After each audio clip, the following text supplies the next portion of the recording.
Religion and the most abominable meanness in practice. Welcome, Swagatam. All of us know, without having to be persuaded,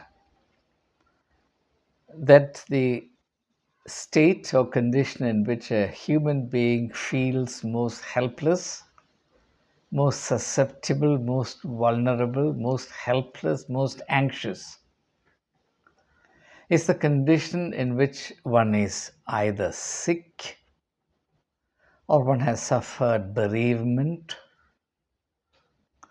or one has suffered a very serious frustration, defeat, or an experience that shakes the very foundation of one's life. Something that is symbolically prefigured in the experience of Jonah the prophet, who found himself inside the whale's belly, on which that most wonderful, enjoyable author Arthur Koestler, Koestler, Arthur Koestler, is a thinker of or author of Hungarian origin, but led a very remarkable, diverse, adventurous, and colorful life, including participating in the Spanish Revolution of the 30s, the anti Nazist movement of the 40s. He went and worked in Russia. Then he went and lived for some time in a kibbutz in Israel.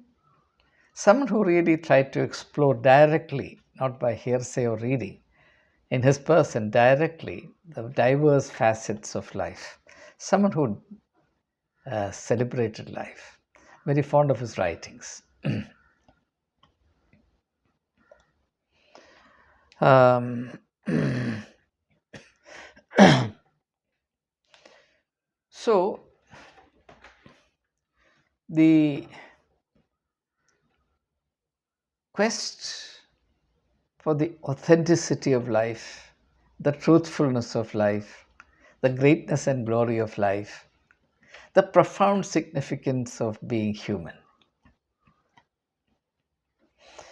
as against living life by proxy, conforming to the opinion of every Tom, Dick, and Harry around. And even that is okay compared to the most aggressive practice of human meanness, namely, trying to take advantage of the vulnerability, the helplessness, and misery of others. I'm bringing up this fact, a universal fact which cannot be contravened or contradicted or questioned by anyone. I don't think anyone would question this.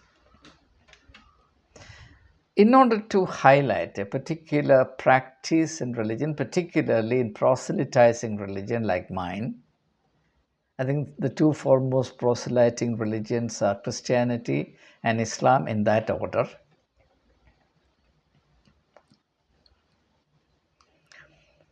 And the fact of the matter is that those who are active in this field entertain the most cynical and heartless or cruel, callous attitude to fellow human beings.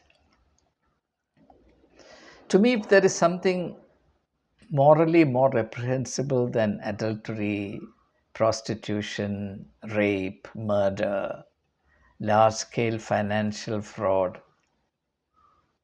it is the attempt to take advantage of a fellow human being by showing some courtesy or consideration or compassion, by intervening in his or her life in a situation of helplessness, pain, anxiety, and tension,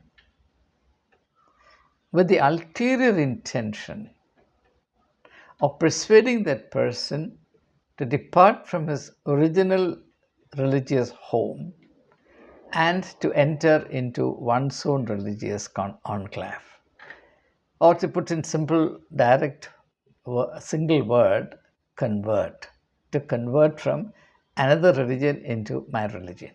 If you look at all those very successful conversion projects, I find something extremely embarrassing and something extremely repugnant about it, namely that these many conversions, especially mass conversions, and in many cases also one-to-one conversions happens because certain go-getters or certain individuals who know how to catch fellow human like beings like catching fish, they see their opportunities in the sickness, in the helplessness, in the misery, in the destitution of fellow human beings, and try to intervene in their lives so as to provide relief, and in many cases provide in the form of miraculous healing, which, when it is presumed to happen, the putative beneficiaries of these miraculous deeds or miraculous happenings, if you like, they, because of their emotional weakness, which is understandable in the context, would express an inclination to be converted. And of course, this inclination is to a large extent aided and abetted by the brainwashing that happens that religion A is superior to religion B, that the God of religion A is more powerful than God of religion B. And ironically, this is done by people who believe in monotheism, namely that there is only one God. At the same time, when it comes to the practice of religion, there are many gods. And nobody really addresses these contradictions in the context of conversion because everybody assumes, almost by force of habit, that gaining somebody or dragging somebody from another religious context into one's own religious fold is a great achievement and a great shot in the arm for God. How this is so, nobody asks and nobody bothers to explain. It is something taken for granted and held as a dogmatic item of belief. And therefore, those who practice in it and those who gain souls for Christ, as the religious cliche goes, very respectable religious cliche goes, are applauded, rewarded. That's how conversion has become a very profitable industry, religious industry. I remember having a long conversation on the subject with Sri Vishnu Hari Dalmia, who was then the national president of Vishwa Hindu Parishad. Though our encounter started on a very traumatic note, somehow God gave me the grace to enable him to dispel or abandon that prejudice against me. And he became, till the very end, till the last day of my departure from Delhi, he became and remained a very close friend. The religious difference between the two of us never stood in the way of our friendship. He did not persuade me to become a Hindu. I did not try to convert him. But we had a very interesting discussion on conversion. So I asked Vishnu, I used to call him Vishnu Ji. I asked Vishnu Hari Dalmia, I said, Vishnu Ji, why is it that your movement, Vishwa Hindu Parishad, VHP, which is a Hindu missionary movement and therefore a movement which is in spirit closer to Christianity than any other Hindu movement? Because after all, Hinduism is a non-proselytizing religion, whereas Vishwa Hindu Parishad is a proselytizing faction within the Hindu mainstream. So you are actually closer to Christianity than to Hinduism in terms of its practices and its mission, its agenda. Why is it that in spite of this, the Vishwa Hindu Parishad as a movement hates Christians? Without even thinking for a moment, he said, oh, well, he used to call me Father Tambu. Oh, Father Tambu, it's because you people convert. And you people convert on such a massive scale that we believe that if this is allowed to go unchecked, Hinduism will be wiped out of the land of its birth. So I smiled and I said, Vishnuji, have you had occasion to examine the census data? I said in 1961, Christians were about 3.6% of India's population. And by the time the census was taken in 2011, and our conversation happened later than 2011, the proportionate presence of the Christian community in India diminished from 3.6% to 2.18%. And if, as you allege or your movement believes, that Christians are converting people large scale and therefore holding out a threat, an existential threat of uh, wiping out Hinduism from India, then either the census data is wrong or your apprehensions, or rather the apprehensions of your movement, are misplaced. He smiled and he said, yes, we know. We know. But he said, unfortunately, we have the data published by various Christian groups, and all the data, all the information transmitted to various funding agencies in the United States, UK, Netherlands, and Germany are with us. And if you put together all the data, you will be alarmed. Then he again smiled and said, we know that this is bogus data. And the purpose of this exercise is nothing but to thrive at the expense of the gullibility of the white man. That's exactly what he said, the gullibility of the white man. To make a quick dollar, a quick Deutschmark, a quick pound sterling, etc., or the guilders. And the whole thing is fraudulent from start to finish. That's what he said. So I said, then therefore may I take it that this hostility publicly articulated towards the Christian community is without any foundation? He said, yes, that's what it is. He said, he told me the Christians are not a problem for us, but we have a serious problem with Muslims because of historical reasons, and we will certainly teach them a lesson when the time comes. Unfortunately, the time came in 2014, not long after I had this conversation with Vishnu Hari Dalmia. So what I'm saying is this, that a lot of bogus practices thrive in the domain of conversion. And as Christians committed to, by religious persuasion, committed to truth, the quintessence of Jesus' personality being unalloyed truth. He says, I am the truth, which means that no element of fraudulence, nothing less than the perfect truth is admissible, should be admissible into the way of life that is centered on me, or the way of life or the spiritual way that I have propounded or I've come to unveil. And therefore, Christians, whether or not other people criticize them, criticize us in the manner that I suggest, commitment to truth demands that we examine ourselves mercilessly, brutally, with brutal honesty in this regard. And I have undertaken this practice, and therefore I am personally very convinced that a majority of the conversions that have taken place, and conversions take place on a far smaller scale to far fewer numbers than is advertised and claimed. And a vast majority of these conversions happen precisely because those who are in the business of converting people are unconscionable enough to take advantage of their helplessness, their misery, their destitution, their weakness. Now let's consider an example. A boy from a Dalit background came to see me. This was in the mid-80s. His name was Pavan Kumar. He was working as a clerk in the LIC office. He was an ambitious man. He wanted to be promoted, therefore, he thought that improving his English would help him, and he sought my help to learn the English language better. And because he introduced himself in a certain fashion, and because I was persuaded by his sincerity of purpose, I decided to set apart 1 hour per week. And I gave him 11 to 12 every Sunday, because by then I would have finished my Sunday worship duties and reached home. he could come and meet me in my office, and I would take him a class for him.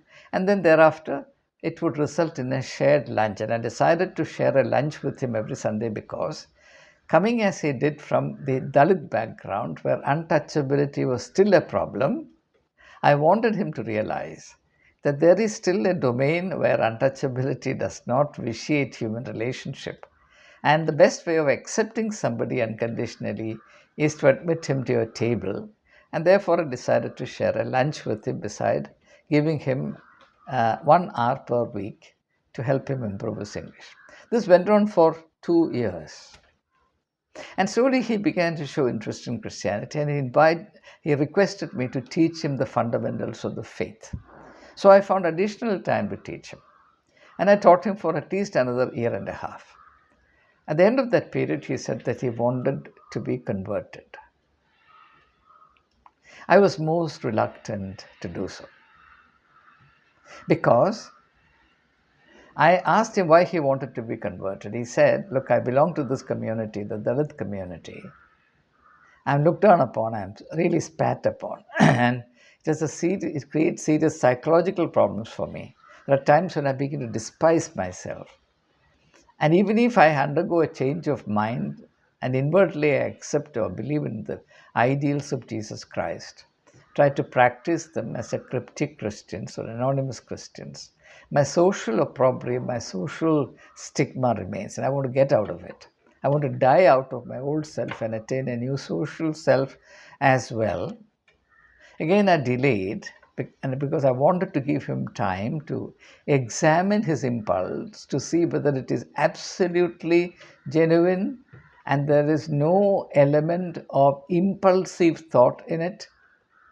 And he persevered, and after a year, I decided to succumb to his wish, and I baptized him in the chapel of St. Stephen's College. And he was adamant that he wanted to change his name. I counseled him against it. He said, "No, I want a complete break from my old identity." And he asked me to name him, and I named him Paul Stephen. Paul Stephen. This happened in the 80s. But that proved to be a very traumatic experience for me, because though Pavan Kumar became Paul Stephen, the churches to which I recommended him would not accept him as an equal Christian. So in effect, Pavan Kumar lost his spiritual home, his religious home, where he felt suffocated all right, but he did not gain a new home. Christians simply will not accept him on an equal footing because he always carried the stigma of conversion. It still remains as a stain on my conscience. That's the reason why I think factually about these issues. Did I, in any way, even reluctantly, unwittingly, unknowingly, become a party to taking advantage of his helplessness, of his sense of social degradation? Or did I do the right thing in obliging him? I really hold this as a very serious debate within me even today. Paul Stephen is still alive. He lives in Delhi. But he does not have a fellowship to which he belongs. He is a loner, and I feel sorry for him, because he is not strong enough to be a loner. He's someone who needs fellowship. He needs companionship. He's unmarried. He's alone. He's retired. In the evening of his life, he's utterly alone. He doesn't have a community to belong to. He lost a community. He did not gain one. So instances like this make me think truthfully and radically about this issue. Is it right, if it's justifiable, to take advantage of the helplessness, the anxiety, the pain, the misery of others? Now, Gandhi is reputed to have invented the expression "rise Christians," which is factually not correct. It was not Gandhi's invention, to the best of my knowledge. That expression was first used by George Bernard Shaw. Gandhi simply borrowed from Shaw. In many ways, Gandhi was not an original thinker, but he had his own brand of originality in the sense that he could accept, adopt ideas and insights from other sources, a variety of sources, and be original in the way he adapts it and applies it. For example, his idea of the poor as Harijan. It's not an original idea, but he put that idea to original use. The idea that the path of non-violence is the only way to freedom is not Gandhi's original idea, but he put that idea, borrowed idea, to original use. That is also a highly valuable form of originality. However, that is not my main theme in the present presentation. So, as Christians who believe in the practice of conversion, we have to really be honest to God and ask this question: is it any way justifiable, even marginally justifiable, that we try to take advantage of a fellow human being's sense of weakness, bewilderment, helplessness, and misery? Now, you will ask me a counter question. Are you therefore saying that Christians should turn their face away from the suffering of their fellow human beings? Shouldn't they intervene on behalf of Jesus Christ and exemplify Jesus' compassion to those who suffer? Yes, they should. It's highly commendable that they do. But they should do so as Mother Teresa did. Though the Hindu communal detractors of Mother Teresa accused her of large-scale conversion, the simple truth of the matter that she did not practice her ministry of compassion in order to take advantage of the helplessness of the destitute and the dying. Had she wanted, she could have converted thousands, tens and thousands of people. She did not. I discussed this issue with Mother Teresa. When I raised this issue with her, when I asked her about this accusation, you know what she did? She said, just wait a minute. She called for one, I forget his name. Oh, anyway, probably that name will come, a Hindu name, a Marwadi, Rajasthani Marwadi, who was a fairly flourishing Agarwal. His name was Agarwal. Flourishing industrialist in Calcutta, now Kolkata. Agrawal came with his wife. They were both working as volunteers in Mother Teresa's mission for the destitute and dying. They had sold out all their wealth, gave everything to Missionaries of Charity, and were working as volunteers. When I met them, they were in their early 60s. And then in front of Agarwal and his wife, Mother Teresa told me that they are devout, practicing Hindus, but that does not prevent them from participating in this mission of compassion, especially to bring dignity into the life of those who are destitute and dying. And then she told me that she has never attempted to persuade anyone to whom she has ministered to be converted. And conversion is not the aim for the mission of compassion that she practiced. Now she is no more. So therefore, we must intervene with the compassion of Christ in order to bring relief, hope, renewal, and a new lease of life into the life of people, but without any ulterior motive. Any ulterior motive corrupts the spiritual worth of what we do. Ulterior motives belong to the zone of untruth. And no mission becomes Christian or spiritually valid if it is vitiated with untruth in the form of hidden ulterior motives. Will help you, but. And if you're converted, these and these and these. Or in the words of George Bernard Shaw, if you rise Christians. It's an issue that we need to consider with an open mind, daring to see the truths and not be intimidated by the vested interests of our community. I ardently believe that bogus conversions effected for ulterior purposes are a long time serious threat, not just to the integrity of the biblical faith, but to its very viability and sustainability. It's very much like the price that the BJP as a party is paying for smuggling in bogus leaders from other parties, mainly from the Congress, out of a short sighted eagerness to secure immediate benefits, which is now already beginning to manifest as long term headaches. And clearly, this practice of sheep stealing, political sheep stealing from other parties, has alarmingly weakened BJP as an ideology based party which had its own enviable momentum.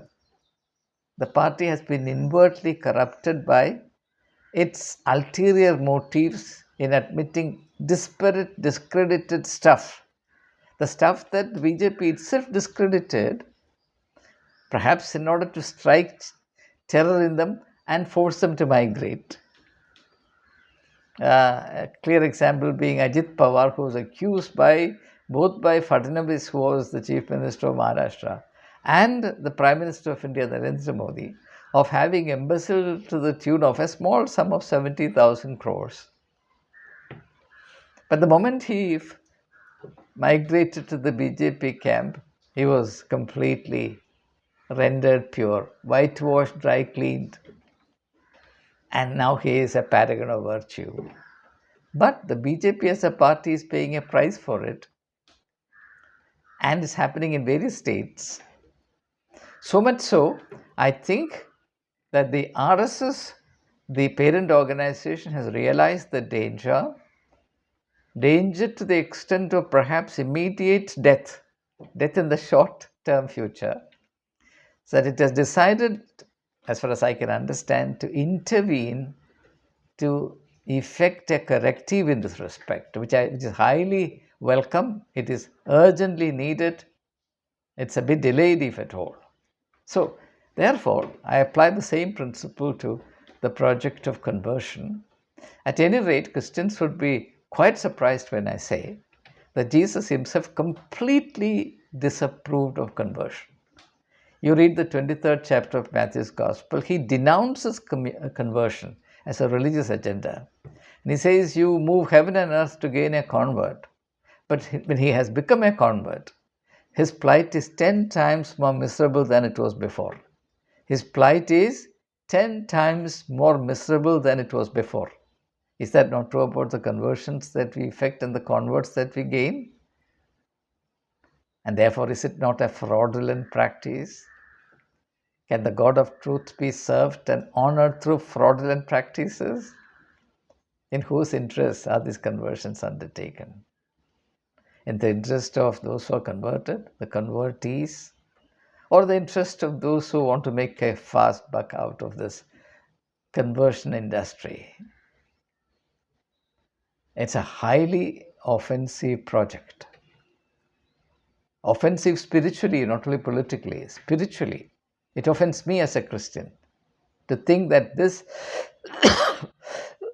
form of massive fraud is practiced on fellow human beings, and that too in situations of their helplessness and their bewilderment, when they are not in a position to think freely and effect an informed choice. And any conversion which does not result in cool-minded, informed choice is bogus, fraudulent. It's a criminal activity, and the community must come forward to banish it forever, to renounce it, and to ensure that no fraud is practiced in the name of Jesus Christ, who claimed to be the truth. Thank you. All the very best.